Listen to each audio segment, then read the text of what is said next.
거룩하신 하나님 아버지, 은혜를 감사합니다. 새 아침을 우리에게 주시고 기도로 하루를 시작할 수 있도록 허락하심을 감사합니다.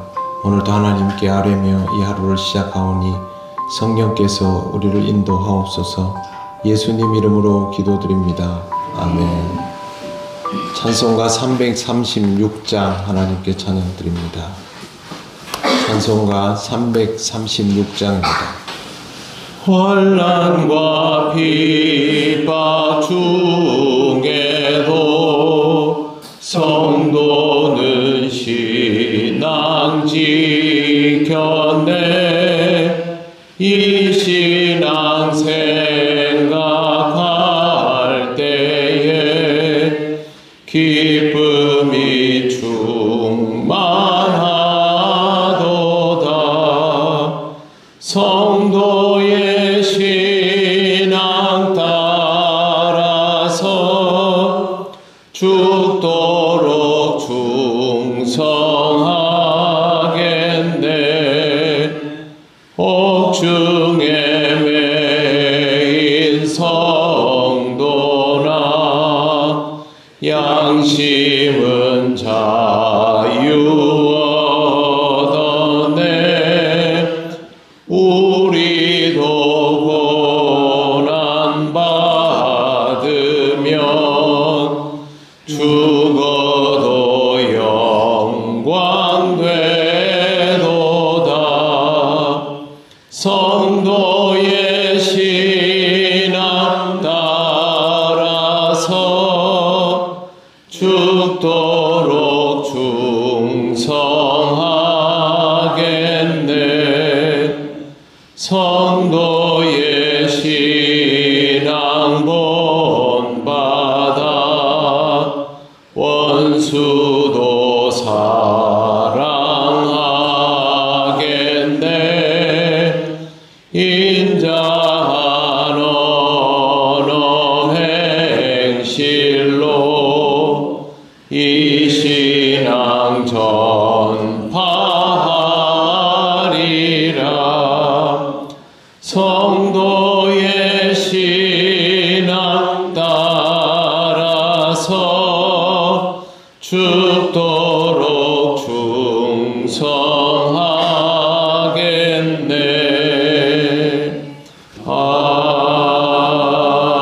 아멘. 하나님 말씀 요한계시록 9장 7절에서 10절입니다. 신약성경 407쪽입니다.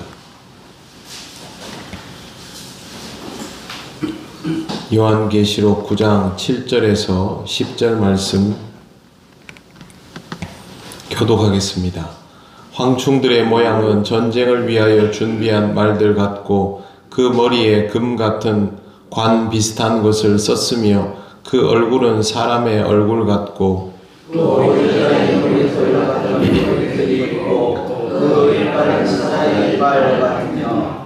또 철 호심경 같은 호심경이 있고 그 날개들의 소리는 병거와 많은 말들이 전쟁터로 달려 들어가는 소리 같으며 또 전갈과 같은 꼬리와 쏘는 살이 있어 그 꼬리에는 5달 동안 사람을 해야 하는 권세가 있더라.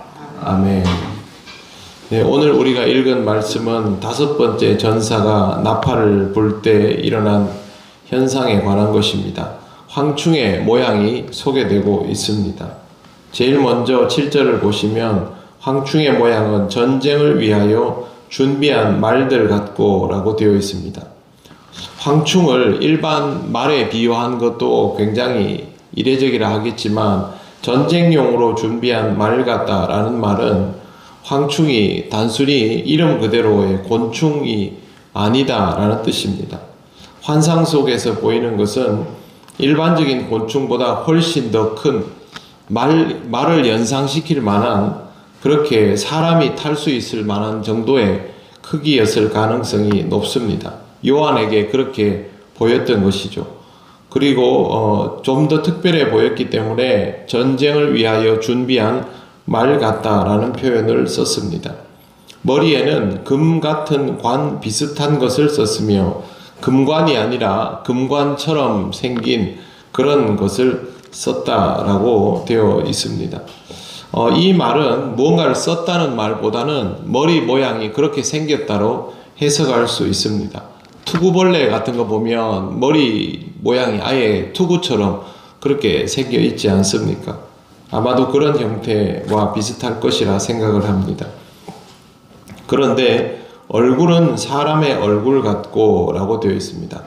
곤충도 아니고 훨씬 더 큰 형태에다가 무장이 되어 있는 듯한 모습일 뿐만 아니라 얼굴이 사람과 같다라는 말은 이게 그 모양이 그렇다는 정도가 아닙니다. 사람처럼 보인다라는 뜻입니다. 그러니까 그럴 만한 지능이나 능력을 갖추고 있는 것으로 보인다라는 뜻입니다. 이런 모양만을 이렇게 접하면 인간은 그때부터 공포가 극에 달하게 됩니다. 우리가 상상해보지도 못한 생명체를 직접 대하는 것 아니겠습니까? 8절 또 여자의 머리털 같은 머리털이 있고 그 이빨은 사자의 이빨 같으며 이것은 황충의 양면성을 묘사한 것입니다. 여자의 머리털이라는 말은 아주 매혹적이고 현혹될 만한 매력도 갖추고 있다라는 뜻이고 반대로 사자의 이빨은 위협적이고 파괴적인 것이다 라는 뜻입니다. 유혹을 할 만한 존재이지만 아주 위험한 대상이라는 뜻입니다. 이게 지금 이 시대에 무언가를 의미하는 건 아닙니다. 보면 계시록을 가지고 그게 지금 이 시대에 뭐다 이렇게 갖다 붙이는 경우들이 있는데 이단들이 주로 그렇게 하는 것이고요. 이거는 우리가 한 번도 본 적이 없는 영화에서 나온 어떤 모습들이 이런 것들을 유추해서 상상해서 만든 가공의 것들이지 않습니까? 그러니까 그 정도만 상상할 수 있을 뿐입니다. 9절 또 철호심경 같은 호심경이 있고 이 호심경이라는 말은 로마 군인들 나오는 영화에 보면 철로 만든 이 목에서부터 이 배까지 딱 가려지는 갑옷 있지 않습니까? 그걸 호심경이라고 하는데 그런 흉갑이 있는 것처럼 보인다는 거죠. 황충이. 그 다음에 날기까지 합니다. 날개 소리가 병거와 많은 말들이 전쟁터로 달려 들어가는 소리 같으며 황충이라고 되어 있는데요. 우리가 내일 읽을 말씀을 보면 황충에 우두머리가 있습니다. 그 우두머리를 왕이라고 부릅니다. 왕은 이 큰 나라를 뜻하거든요. 그렇다면 이 황충이 하나가 아니고 무리라는 뜻이죠. 엄청나게 많은 무리.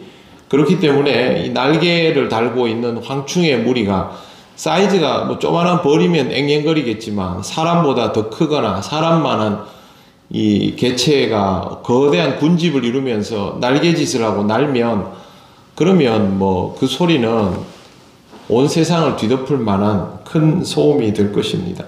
뿐만 아니라 10절 또 전갈과 같은 꼬리와 쏘는 살이 있어 그 꼬리에는 5달 동안 사람들을 해하는 권세가 있더라. 이 꼬리와 살을 가지고 사람을 공격하지요. 하나님의 인치심을 받지 못한 자만 선택적으로 공격을 하는데 황충이 한두 마리도 아니고 셀 수 없이 많은 숫자가 이렇게 하늘을 뒤덮고 있다가 인치심을 받지 못한 자만을 따로 공격하며 이 사람들은 죽지도 못하고 5달 동안 매일 죽음 같은 고통을 맛보게 된다라는 뜻입니다. 제가 이 모양을 보니까 세상에는 전혀 없고 뭐가 제일 비슷할까 싶어서 상상력을 막 발휘해 봤더니 그 예전에 본 적이 있는 영화 프레데터라는 게 있습니다. 외계인이 와서 인간을 사냥감, 놀잇감으로 생각을 하고 사냥을 하는 그런 영화가 있는데 사람은 뭐 가히 범접도 할 수 없을 만큼 무서운 대상이고 총을 쏴도 죽지도 않습니다. 그래서 정말 저런 생명체가 있으면 우리는 파리 같겠구나 라는 생각을 했는데 모양이 좀 비슷한 부분이 많습니다. 그래서 실제로 이 광경을 환상으로 보게 되었을 요한의 공포가 어땠을까라는 생각을 동시에 하게 되었습니다. 상상 속의 존재이기 때문에 우리가 이것을 직접 마주 대할 일은 아직은 없습니다. 그러나 계시록에 나오는 황충은 내용의 구체적인 것을 떠나서 하나님께서 살아계시고 하나님이 말씀하여 주셨기 때문에 우리가 절대 흘려보낼 수 없는 내용입니다. 이러한 것들이 실제로 일어날 수 있을까? 그 전에 하나님께서 요한에게 말씀하시고 그 하나님이 이 땅에 독생자를 보내셨고 그 하나님이 역사하시고 창조를 하셨다라는 사실을 의식을 하며 이 말씀을 보아야 할 것입니다. 하나님의 말씀은 땅에 떨어지는 것이 없습니다. 우리가 눈으로 본 환상, 요한이 눈으로 본 환상이 문자 그대로 이렇게 이루어지는 것인지 아니면 여기에 또 다른 의미가 더 있는 것인지는 실제 우리가 그날 체험을 통하여 확인하게 될 것입니다만 우리를 향한 하나님의 심판이 준엄함과 인치심을 받지 못한 자는 이 심판의 직접적인 대상이 된다는 사실은 틀림이 없습니다. 우리는 하나님을 믿는 자들입니다. 하나님의 말씀이 이 땅에 이루어짐을 믿고 하나님을 믿는 자는 하나님의 인치심을 받은 자는 구원을 받는다는 확신을 가지고 오늘도 신앙 안에서 살아가야 할 것입니다. 그렇게 믿음으로 이 하루를 살아가는 여러분이 되시기를 바랍니다. 기도드리겠습니다. 하나님 감사합니다. 이 말씀을 보며 두려운 생각도 들고 또 염려도 되지만 그러나 우리가 하나님을 믿고 이 땅을 살아가기에 이 심판이 하나님의 인치심을 받는 우리들에게는 해당이 되지 않고 또 구원을 받고 하나님의 은혜를 누리며 영원한 나라에 이르게 됨을 믿습니다. 믿음으로 이 땅을 살게 하시고 하루하루의 삶 속에서도 하나님을 항상 믿고 의지하는 우리들이 되게 하여 주옵소서. 우리 삶의 작은 영역까지도 하나님의 역사하심 속에 있음을 생각하게 하셔서 하나님 안에서 믿음으로 살아가는 삶을 온전히 누리게 하여 주시옵소서. 오늘의 모든 일들을 주님께 맡겨오며 예수님 이름으로 기도드립니다. 아멘. 하늘에 계신 우리 아버지, 아버지의 이름을 거룩하게 하시며 아버지의 나라가 오게 하시며 아버지의 뜻이 하늘에서와 같이 땅에서도 이루어지게 하소서. 오늘 우리에게 일용할 양식을 주시고 우리가 우리에게 잘못한 사람을 용서하여 준 것 같이 우리 죄를 용서하여 주시고 우리를 시험에 빠지지 않게 하시고 악에서 구하소서. 나라와 권능과 영광이 영원히 아버지의 것입니다. 아멘.